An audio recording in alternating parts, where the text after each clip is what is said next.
Full பொய்யா இருப்பாங்க. Bin Laden ரேஞ்சில் அவங்க கேரக்டர் இருக்கும். அம்பத்தூரில் இருந்துக்கிட்டு அமெரிக்கா இருக்கேன்ருவாங்க. உச்சந்திலேருந்து உள்ளங்கால் வரைக்கும் பொய் தான் இருக்கும். நேர் மாற்றம்.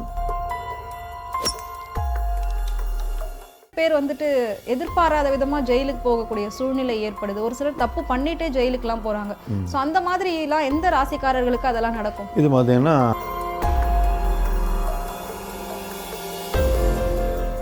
கொலை கொள்ளை இதெல்லாம் பண்ணிட்டு ஜெயிலுக்கு போறாங்க. இன்னொரு பக்கம் போதை பழக்கம் ரொம்ப அதிகமா இருக்கு. அதை தாண்டி பாலியல் ரீதியான குற்றங்கள் ரொம்ப அதிகமா நடக்குது. ஸோ அதை பண்றது வந்து ரொம்ப ஒரு யங் ஏஜ்ல இருக்கக்கூடியவங்க தான் பண்றாங்க. அவங்களோட ராசி லக்னம்லாம் அந்த மாதிரி இருக்கிறதுனால அவங்க அப்படி பண்றாங்க. இவங்களால லைஃப்ல குறைந்தது 7 பெண்கள் இவங்க மூலமா அபார்ஷன் பண்ணியே தீரும். வாழ்க்கை இழந்திருப்பாங்க. 67% கிறிஸ்டின்ஸ் ஓட்டை இவர் எடுத்துருவார் அப்படின்னு போட்டிருந்தேன். 4 மணிக்கு மேலே மிகப்பெரிய சக்தியாக இவர் வருவார். ஆனால் 2029க்கு அப்புறம் ஆனால் திமுகவும் அதிமுகவும் இவரால் பாதி அழிக்கப்படும்.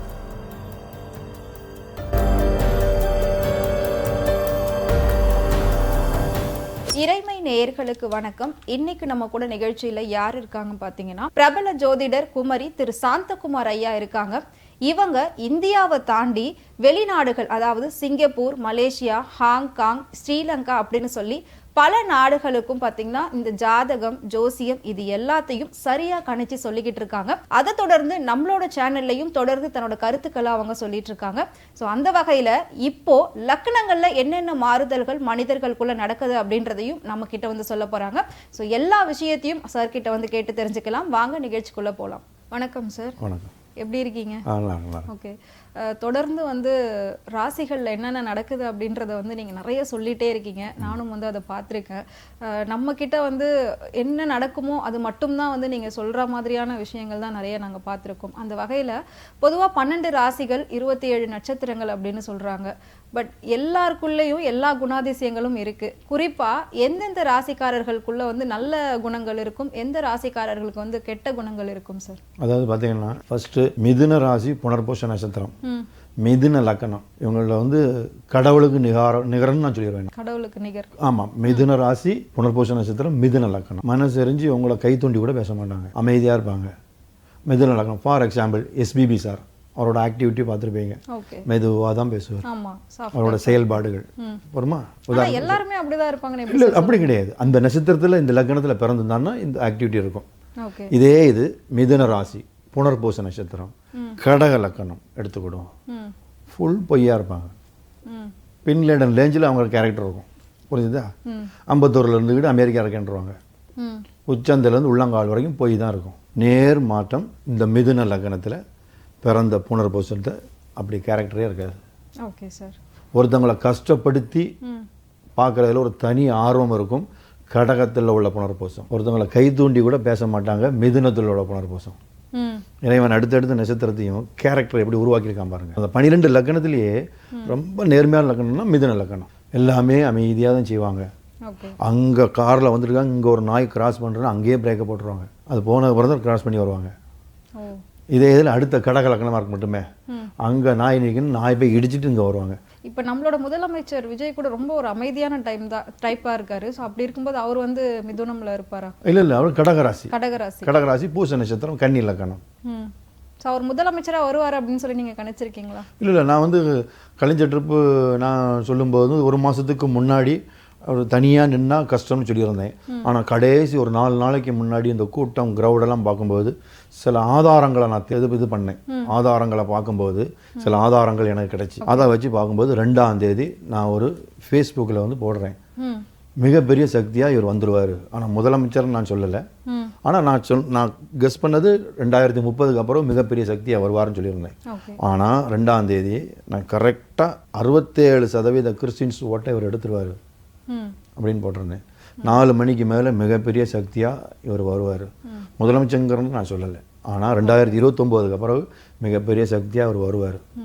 ஆனால் திமுகவும் அதிமுகவும் இவரால் பாதி அழிக்கப்படும். எனக்கு ஒரு சந்தேகம் சார், எனக்கு பர்சனலாக ஒரு சந்தேகம். இப்போ நீங்கள் வந்துட்டு சொன்னீங்க இல்லையா, இப்போ கிறிஸ்டின் ஓட் எல்லாமே அவருக்கு வந்துருச்சு அப்படின்னு சொல்லி, பொதுவாக இந்துக்கள் தான் இந்த ஜோசியம், ஜாதகம், ராசி இதெல்லாம் நம்ம வந்து பார்க்குறோம், லக்னம்லாம் பார்க்குறோம். கிறிஸ்டின்ஸ், முஸ்லீம்ஸ் வந்து இதை பெருசாக பார்க்க மாட்டாங்க எதையுமே. பட் அவங்களுக்குமே இதெல்லாம் ஒர்க் அவுட் ஆகும். இதுபடி தான் பிறந்த நேரம் டைம் இருந்தாலே போதுமே. பிறந்த நேரம் டைம் இருந்தாலே நம்ம கணிச்சு கொடுத்துடலாம். அவங்களுக்கும் இதெல்லாம் இது மாதிரி தான் வேலை. ஆமா, இதே தான். அவங்களும் மனுஷன் தானே. ஏன்னா இப்போ நம்ம அமாவாசை கும்பிட்றோம், அவங்க கும்பிட மாட்டாங்க. அவங்க கும்பிட வேண்டாம், பிறந்த டைம் இருக்குல்ல, பிறந்த டைமை வச்சு அவங்க கேரக்டர்லாம் சொல்லிடலாம். Okay okay. ஸோ இப்போ அதை தாண்டி நிறைய பேர் வந்துட்டு எதிர்பாராத விதமாக ஜெயிலுக்கு போகக்கூடிய சூழ்நிலை ஏற்படுது. ஒரு சிலர் தப்பு பண்ணிட்டே ஜெயிலுக்குலாம் போகிறாங்க. ஸோ அந்த மாதிரிலாம் எந்த ராசிக்காரர்களுக்கு அதெல்லாம் நடக்கும்? இது பார்த்தீங்கன்னா நல்ல கேள்வி. ஃபார் எக்ஸாம்பிள் திருவாதிரை எடுத்துக்கிடும். Thiruvathirai bin Laden Thiruvathirai, bin Laden okay, auto Shankar Thiruvathirai, Phoolan Devi Thiruvathirai. நான் அதுக்கு வேண்டி உலகத்தில் அவ்வளோ திருவாதிரை அப்படி இருப்பானுன்னு சொல்ல வரல. அந்த லக்னங்களில் ராகுவும் கேதுவும் சுக்கிரனும் இருக்கும்போது நல்வழிப்படுத்தாது. புரிஞ்சுதா? அதே இதில் திருவாதிரை நட்சத்திரத்தில் வந்து மிதுன லக்கணம், ஏற்கனவே சொல்லியிருக்கேன், மிதுன லக்கணம் வந்து ரொம்ப நேர்மையாக மிதுன லக்கணம் இருக்கும்போது இந்த கேரக்டர் வராது. திருவாதிரை மேஷ லக்கணம் உலகத்தில் ஏமாற்றுவாங்க. அவங்களோட கூர்ந்து நீங்கள் கவனிச்சிங்கன்னா திருவாதிரை மேஷ லக்னம் நீங்கள் 57 வயசு இருக்குன்னா கண்டிப்பாக 25 வயசுலேருந்து ஒரு 4 நண்பர்கள்ட்ட குறைந்தது 50 லட்ச ரூபா கடன் வாங்கி ஏமாற்றி அதில் 4ல் ஒருத்தன் சூசைட் பண்ணி செத்தே போயிருப்பான். அதெல்லாம் வந்து இந்த லக்னப்படி. ஆமாம், அந்த லக்கணம் மேஷ லக்கணம், கன்னி லக்கணம், தனுசு லக்கணம், இந்த திருவாதிரை, இந்த 3 லக்கணத்தில் உள்ளவங்க கண்டிப்பாக இந்த உலகத்தில் நிறைய பேரை ஏமாற்றுவாங்க. ஓகே, அதை நம்ம எப்படி சார் தெரிஞ்சுக்கணும்? புத்திசாலித்தனமாக இதை கொஞ்சம் படித்து வச்சுக்கணும். இப்படி ஒரு திருவாதிரை நட்சத்திரம் லக்கணத்தில் வரான்னா அவன்கிட்ட ஹாய்ன்னு சொல்லிட்டு நம்ம எஸ்கேப்பாக போயிடணும். நெருங்கி போகும்போது கிட்னி வரையும் கலத்தி கொண்டு போயிடுவாங்க.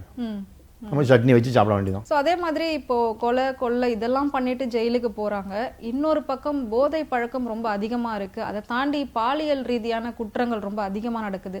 ஸோ அதை பண்றது வந்து ரொம்ப ஒரு யங் ஏஜ்ல இருக்கக்கூடியவங்க தான் பண்றாங்க. ஸோ அவங்களோட ராசி லக்னம்லாம் அந்த மாதிரி இருக்கிறதுனால அவங்க அப்படி பண்றாங்களா? ஆமா, கண்டிப்பா. அதுதான் அதாவது பார்த்துக்கிடுங்கம்மா. அதாவது நீங்கள் வந்து ஒருத்தவங்களை வந்து லைஃப்பில் மனுஷத்தன்மையே இல்லாமல் ஆக்கிறோம்னா ராகு தான். ராகு அப்புறம் கிட்டத்தட்ட ராகு தான். ராகுல 4, 8, 12 இந்த 3 இடத்துலையும் ஒரு நட்சத்திரத்தில் ஒருத்தவங்களுக்கு இருக்கும்போது, லக்னத்தில் வந்து ராகு வந்து இருக்கும்போது நட்சத்திரத்தையும் பார்க்கணும். உதாரணத்தை வச்சுக்கோங்க, கன்னி ராசி சித்திர நட்சத்திரம், நல்லா கன்னி ராசி சித்திர நட்சத்திரம், மேஷ லக்னம் வச்சுக்கிடும். இவங்களால் லைஃப்பில் குறைந்தது 7 பெண்கள் இவங்க மூலமாக அபார்ஷன் பண்ணியே தீரும். வாழ்க்கை இழந்திருப்பாங்க. 7 பெண்கள், குறைந்தது 7. நான் சிங்கப்பூரில் ஒரு ஆள்கிட்ட கேட்டேன், 56 வயசு இருக்கும், தப்பாக நினைக்காதீங்க, 2-3 பெண்கள் வாழ்க்கை நீங்கள் சீரழிச்சிட்டீங்களேன்னு, 3 கூட ஒரு சைவரை போடுங்கன்னாரு. வருமா 57 வயசு. அவருக்கு பெரிய கோடீஸ்வரர். அவரோட பார்த்தாச்சுன்னா லக்னத்தில் ராகுவும் கேதுவும் உள்ளே இருக்குது. ஒருவேளை பணம் இருக்கிறதுனால இல்லை, பணம் இல்லை, பிச்சைக்காரனே இருக்கட்டும். ஆமாம், இயற்கையாட்டு அவங்களுக்கு சூழ்நிலை அப்படி தான் அமையும். புரிஞ்சுது? லக்னத்தில் ராகுவும் கேதும் வந்து இருக்கும்போது, கூடால வந்து குருவும் வந்து இருக்கும்போது, அவங்க கோடி இருந்தாலும் அவங்கள தெருக்கோடியில் எல்லாரும் காரி துப்புற மாதிரி தான் நடக்கும். அவங்க காரில் போவான், தோன்னு துப்புவாங்க. அவங்களோட நடவடிக்கை, அவன் எவ்வளோ கோடீஸ்வரனாக இருக்கட்டும், அவங்கள வந்து 10ல் 9 பேரும் அவனை காரி துப்புவாங்க. ஸோ இந்த லக்கணங்கள் தான் வந்து ஒருத்தருடைய எல்லா குணாதிசயங்கள் ஒரு நேரம் சூழ்நிலையை மாற்றுது. கண்டிப்பாக அவங்களோட கேரக்டரை மாற்றுறது லக்கணம் தான். நான் என்ன சொன்னேன், மிதுன லக்கணம் நேர்மையாக இருப்பாங்க. கடக லக்கணம் கொஞ்சம் அவங்கள்ட்ட நெகட்டிவ்ஸ் இருக்கும். ஒரு சில கடக லக்கணம் பார்த்தீங்கன்னா கவர்மெண்ட்டுக்கு எதிராக தொழில் பண்ணுவாங்க. கவர்மெண்ட் எது செய்யக்கூடாதோ அதை செய்வாங்க. ஸோ அதே மாதிரி நம்ம பொதுவாக ஒரு பழமொழி சொல்லுவோம், கோபுரத்தில் இருக்கிறவங்க வந்து குப்பைக்கு போவாங்க, குப்பையில் இருக்கிறவங்க வந்து ஆமாம். இதில் வந்து பார்த்தீங்கன்னா இது வந்து முன் கர்ம வினையும் இதில் மிக்ஸ் ஆகும். புரிஞ்சுக்கிடுங்க, இதில் ஒரு முன் கர்ம வினையும். இப்போ சமீபத்தில் ஒரு 10 வருஷத்துக்கு முன்னாடி திருப்பூரில் ஒரு 3 பையங்களுக்கு 25 கோடி ரூபா லாட்டரி அடிக்கிறது. அதில் ஒரு பையனோட கைரேகையெல்லாம் நான் அனலைஸ் பண்ணி பார்க்கும்போது, அந்த பையன் போன ஜென்மத்தில் நான் இதை வந்து எடுத்து என்னோட குருநாதர் ஆக்டர் ராஜேஷுக்கு அனுப்புகிறேன், என்னோட குருநாதர் நடிகர் வினிநாடமூர்த்தி அனுப்புகிறேன். இது வந்து எனக்கு இப்படிலாம் ஒரு சுச்சுவேஷன் இருக்குது சார், நீங்களும் பார்த்து முடிவு சொல்லுங்கள், நீ சொல்ல கரெக்டு தான் அப்படின்னு. அந்த பையனை பார்த்தீங்கன்னா அவனோட கைரேகை லக்னங்கள்லாம் பார்க்கும்போது போன ஜென்மத்தில் இவன் உடல் உறுப்பால் நிறைய பேர் வாழ்ந்தாங்க. தானம் பண்ணியிருக்காரா தெரியாது. ஏதாவது செய்திருக்கலாம், கண்ணை கொடுத்துருக்கலாம், ஏதாவது கொடுத்துருக்கலாம். இன்றைக்கி அதே மாதிரி அந்த பையனை கோடீஸ்வரன் ஆக்குது.